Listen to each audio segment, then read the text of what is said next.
C'est tout à la fois un hommage à un homme passionné et une mise en lumière du travail de personnes qui ont fait preuve d'un engagement remarquable.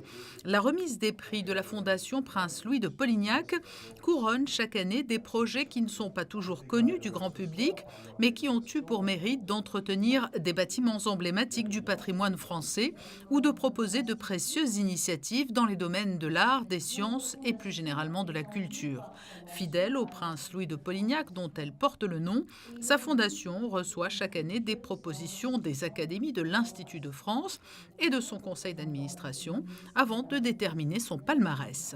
Le but principal de notre fondation, je dirais sa vocation, est de garder vivante la mémoire d'un être exceptionnel qui a beaucoup compté en Principauté de Monaco, qui a été sa seconde patrie, il faut bien le dire.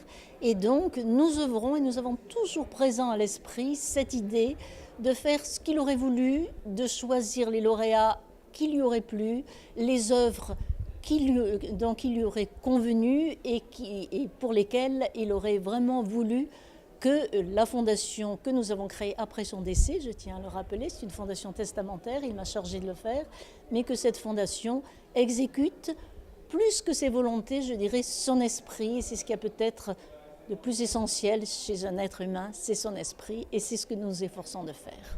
Et cette année, le prix du conseil d'administration est revenu à l'association L'Art Sacré 2, qui a pour vocation d'encourager la promotion de l'art sacré. Le grand prix de la Fondation a quant à lui été décerné à un travail titanesque dans lequel se sont lancés Irène Passeron et Alexandre Guilbeault, la création d'une édition numérique critique et collaborative de l'encyclopédie. Nous avons couronné deux jeunes gens, une jeune femme et un jeune homme, qui se sont attaqués tous deux à la grande encyclopédie de Diderot et d'Alembert. C'est quand même assez impressionnant parce que c'est un monument en soi, 35 volumes, 74 000 entrées, j'ai retenu ça. C'est effroyable, 2600 planches je crois. Donc de la part de Diderot et d'Alembert, c'était déjà immense.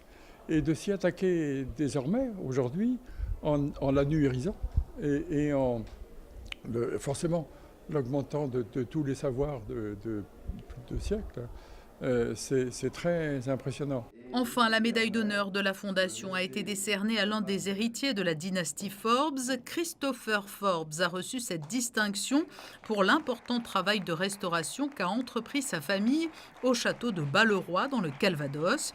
Cette cérémonie de remise de prix s'est achevée par un intermède musical. Le jeune musicien David Petrlik a donné un récital de violon. Il est en résidence à la Fondation Singer-Polignac depuis 2014.